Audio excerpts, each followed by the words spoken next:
do governador Tarcísio de Freitas, né, que também também foi avaliado nessa pesquisa Datafolha. O governador Tarcísio de Freitas tem a gestão aprovada por 33% dos eleitores da capital paulista. 37% dos paulistanos disseram que o governo de Tarcísio é regular e 26% consideram ruim ou péssimo. Em relação ao levantamento anterior, de agosto do ano passado, Tarcísio teve uma oscilação positiva na aprovação, mas dentro da margem de erro, mais positiva, e na ocasião ele estava com 30% dos eleitores da capital paulista aprovando, e nesse momento 33%. 38% consideravam regular, e 27% ruim ou péssimo. E agora o ruim ou péssimo caiu para 26%. O governador encontra mais resistência, quando a gente vê aí o recorte do perfil, né? Encontra mais resistência entre quem tem nível superior nesse grupo, a reprovação à gestão chega a 37%, também tende a piorar no segmento com renda entre 5 e 10 salários mínimos, 41%, e mais de 10 salários mínimos, 38% de reprovação. Já a aprovação do governo de Tarcísio de Freitas registra melhores índices entre os homens, né, e entre os evangélicos. É o perfil mesmo, inclusive, daqueles que votam em Bolsonaro. Vamos entender um pouco o que é o governo de Tarcísio de Freitas, ô Sakamoto? E se a gente faz uma análise, por exemplo, desse 1 ano e pouco do governo de Tarcísio de Freitas, os acertos e os erros, e essa avaliação, ela é condizente com o que ele vem fazendo no Estado? Antes de mais nada, acho que é primeiro explicar para o pessoal que não é de São Paulo que em São Paulo, todo governador que quis se reeleger, que estava no cargo e quis se reeleger, conseguiu. Teve gente que saiu antes, que quis sair para sair candidato à presidência da República, outros acabaram fazendo um jogo errado como o Dória, né? Tudo isso, mas a maioria, todos o resto se reelegeu. Quem quis se eleger, se reelegeu, né? São Paulo, nesse sentido, é um estado em que o governo ele tende, né, a dar continuidade e a ser, os governadores tendem a ser bem avaliados. No caso do Tarcísio, especificamente, ele tem sido muito competente numa coisa de conversar com públicos diferentes, entregando coisas diferentes. O Tarcísio percebeu desde o começo que o interior de São Paulo é bolsonarista na sua grande maioria, né, e a grande São Paulo não. Né? Então, o que acontece? Ele tem feito dois movimentos, assim, ele tem feito movimentos de entrega ao bolsonarismo, né? Tanto ao bolsonarismo de costumes e comportamentos, como o bolsonarismo do agronegócio, ele tem, na verdade, feito essa entrega, e ao mesmo tempo ele tem aberto diálogo, conversado, feito uma distensão, até porque o Tarcísio, o Tarcísio é uma pessoa que fez parte do governo Lula, fez parte do governo Dilma, ele tem um histórico de diálogo, né? A própria candidatura a disputa entre ele e o Haddad foi extremamente civilizada, né? Ele não é um bolsonarista raiz nesse sentido, né? Então, o que acontece? Ele teve, por exemplo, no caso lá do evento do Porto de Santos, no litoral, teve uma relação boa, um encontro bom com o Lula, participou de eventos, tem havido diálogo com o Alckmin, tem aqui e ali algumas ações que também dialogam com o centro, né? E ao mesmo tempo tem essas outras ações e esses outros pontos que dialogam com a direita, né? A maior bobagem, digamos, eu vou até falar, o maior crime que tem sido cometido pelo governo até agora é com relação às polícias, né? Que a Polícia Militar de São Paulo, né, sobre o comando do secretário Derrite, né, tem feito chacinas, né? A Operação Escudo são operações vinganças, né? Que é claro que a polícia tem o direito de procurar, o dever de procurar assassino de policial, que é um absurdo completo, mas a gente tem visto a Operação Vingança, com pouca inteligência policial e muita pancadaria, bomba, porrada, tiro, pegando inocente, pegando todo mundo, né? Então, esse aumento da letalidade policial, ele tem, na verdade, botado o governo na berlinda, e o Tarcísio, no meio disso, faz umas palavras de efeito para gerar engajamento do bolsonarismo, falando que não está nem aí, que pode levar para a ONU, para a Liga da Justiça, para quem quer que seja, sendo que o próprio Tarcísio, ele sabe que não é bem assim. né? Então, eu acho, Fabíola, que é o seguinte, ele tem sido, no resumo, o Tarcísio tem sido o quê? Ele tem navegado entre o centro e o bolsonarismo, né? Tem ações de extrema-direita, que é no caso da segurança pública, tem outras ações de centro que agradam o centro, né? Ele tem navegado olhando para a capital e para o interior, né? Ele também tem sido muito esperto em questões de comunicação e em algumas ações ele merece, inclusive, reconhecimento. No meio do caos no início do governo dele em São Sebastião por causa da chuva e do deslizamento, ele foi para lá e começou a botar a mão na massa, porque é importante o político para lá não para ficar fazendo sobrevoo, mas para articular. E ele fez isso. Então, o Tarcísio é uma figura complexa nesse sentido, né? O pessoal adora, tipo, falar assim, vamos criticar ou amar. Não, mas é uma figura complexa.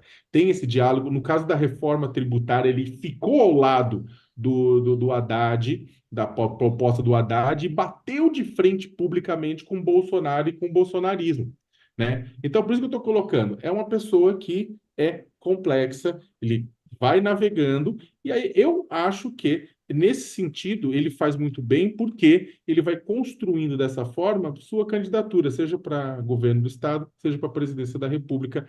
Pode ser em 2026, pode ser em 2030. Você, ô Josias, como é que analisa essa avaliação de Tarcísio em São Paulo?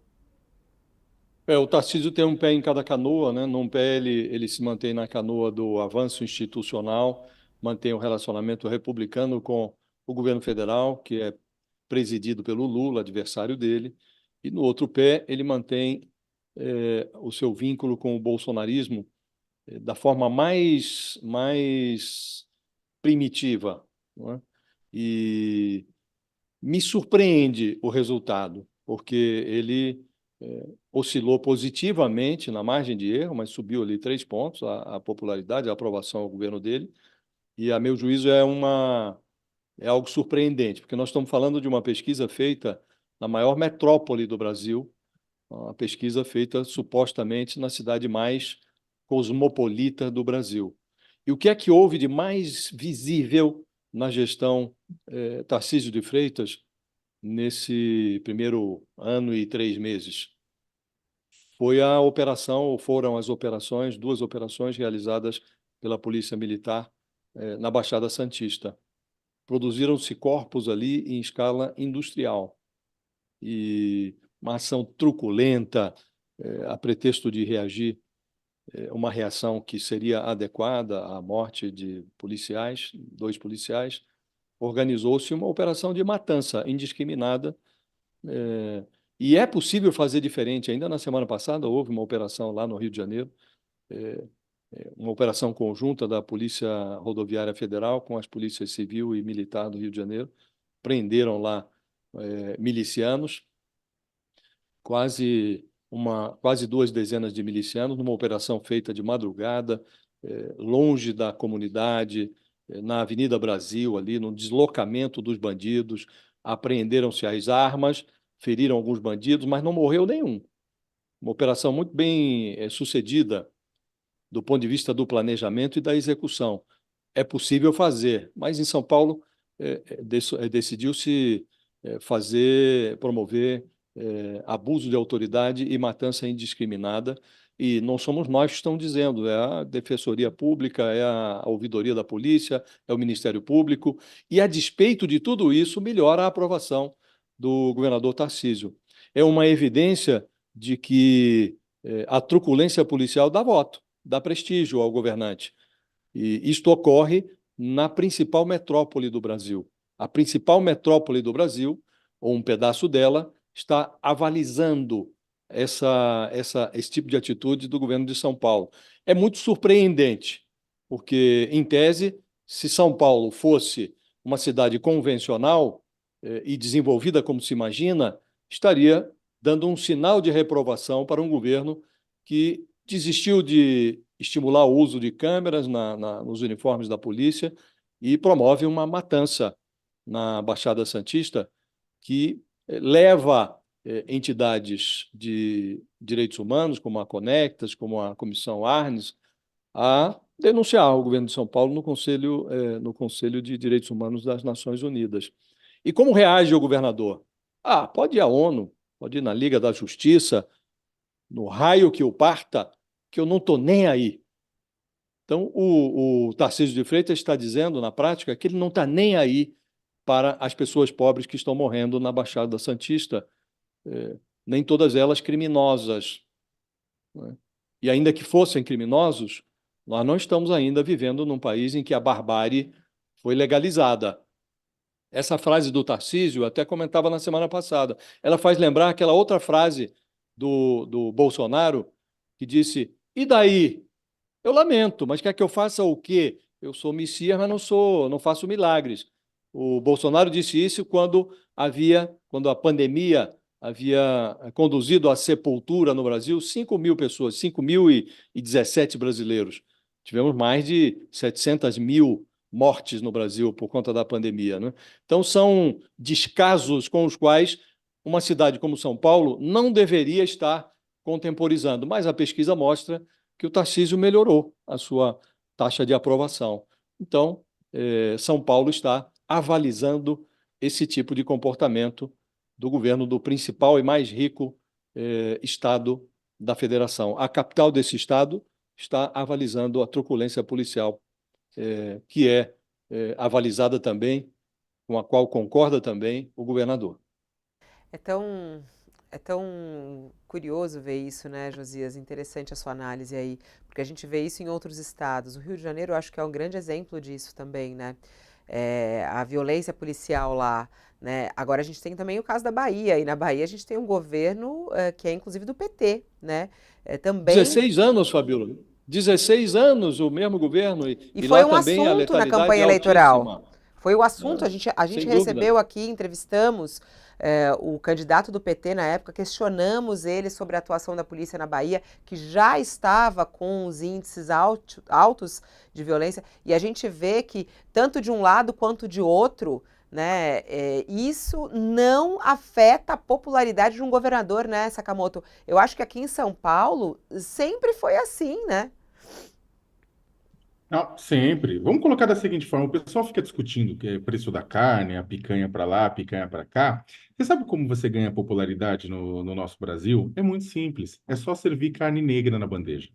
Porque a carne preta e pobre das comunidades que morre. E aí, sob essa justificativa de que ao servir essa carne, você está falando: estou servindo segurança, porque estou matando em nome de você.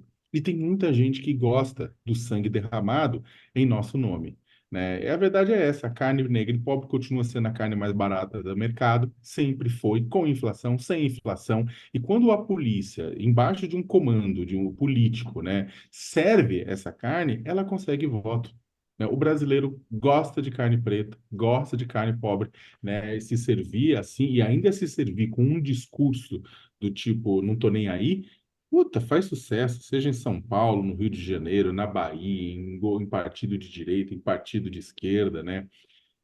Isso vem muito, né, de um povo, na verdade, que não consegue, seja porque também o poder público nunca ofereceu de fato justiça, mas oferece vingança, né?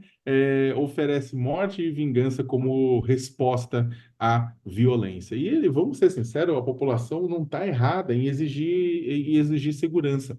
Mas o mais louco de tudo isso, Fabiola, é que quem mais sofre com violência, com episódios de violência, não é aquele para qual a carne negra é servida no final das contas, mas é o negro que está na bandeja. Nossa. Bom, só até lembrando, né, mais 3 pessoas morreram na Baixada Santista em ações envolvendo a Polícia Militar. Aliás, tem uma reportagem hoje também na nossa página do UOL, do Herculano, falando sobre isso. Já são 43 mortes em pouco mais de um mês nessas operações. As 2 operações da PM foram em São Vicente, em menos de 24 horas.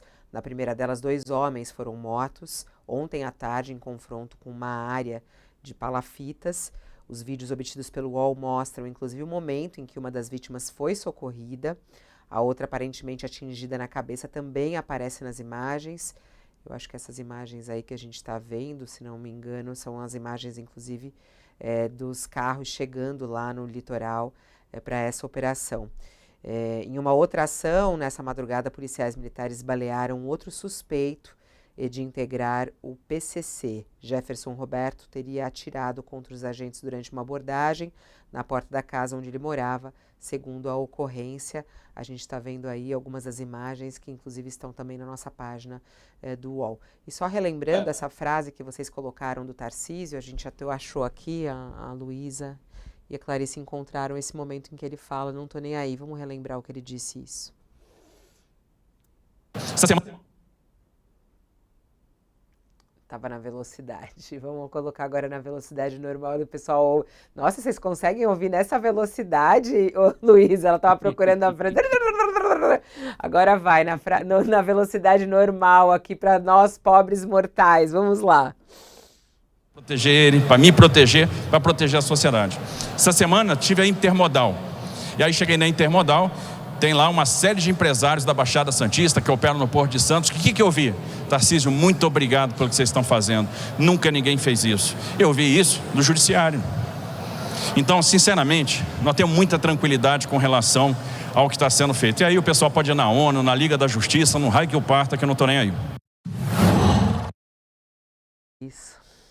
É forte ouvindo, né? Porque o Josias falou com impacto, mas quando a gente vê o governador, pro raio que o parta, não tô nem aí, é a resposta que ele dá. E, pelo que a gente vê na pesquisa, apoia, né, Sakamoto? Ele fala, não tô nem aí, e a população, parte da população, né, é importante dizer, parte da população. É um índice aí de aprovação que é bom para ele, mas também não é tão bom assim, né, Sakamoto? Tá desligado o seu som, é aqui ou aí? Me perdoe, me perdoe. É claro que ele vai. Esse é um daqueles casos que a gente estava conversando, que ele vai apelar não só para a população, a parte bolsonarista, mas também para o discurso fácil de soluções simples para a segurança pública, que é o bate-arrebenda como solução de segurança pública, né? Que é uma coisa que chama a atenção. Da mesma forma que se um político defende redução da maioridade penal, no Brasil ele ganha voto. Por quê? Porque a maioria do pessoal é a favor, né? Entre outras formas mais simplistas de tentar resolver. Só que a questão é que não basta você agir na segurança pública, ainda que de uma forma enviesada e incorreta. Quando você vai avaliar um governo, você está avaliando uma série de coisas. Está avaliando segurança pública, saúde, educação, transporte, cultura, lazer, alimentação. Por mais que a economia seja uma pauta federal, entra também, da mesma forma que a pauta da violência, da segurança, entra no município como São Paulo, no caso da Cracolândia, mesmo sendo uma pauta principalmente federal e estadual. Agora, e o governo Tarcísio também derrapou, tem outras derrapadas, né? Educação, com o secretário Ferres, tipo, você tem, né, aquelas... Lembra, né? Vocês lembram daquelas cartilhas, né, equivocadas, dizendo que errando quem tinha assinado a abolição da escravidão, né? Uma série de outros erros geográficos históricos estavam naquelas cartilhas, né, que pretendiam substituir os livros didáticos. Agora parece que é um outro mundo, mas é também no governo Tarcísio, né? Uma série de outros também, outras batidas de cabeça, né? Batidas de cabeça, inclusive, com a própria Assembleia Legislativa do Rio de Janeiro, de São Paulo, né? Que também que não entregou para o Tarcísio tudo que ele queria em todo momento, teve que ter muita negociação também. Então, é aquela coisa, um governo é composto de múltiplas dimensões. A dimensão da segurança é aquela que fica mais de cara, né?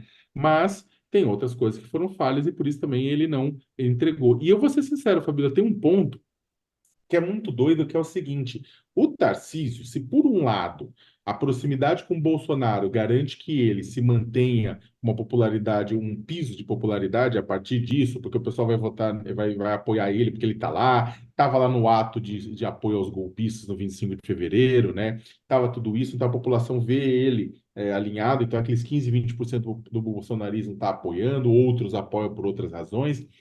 Então, estar ao lado de Bolsonaro garante para ele, sim, popularidade. Mas também dá teto de popularidade para o Tarcísio. Porque aí, muita gente que poderia até votar no Tarcísio, ou simpatizar com o Tarcísio, se o Tarcísio abandonasse esse bolsonarismo mais feroz, ele não vota porque ele vê que ele está abraçado com o Bolsonaro em vários sentidos.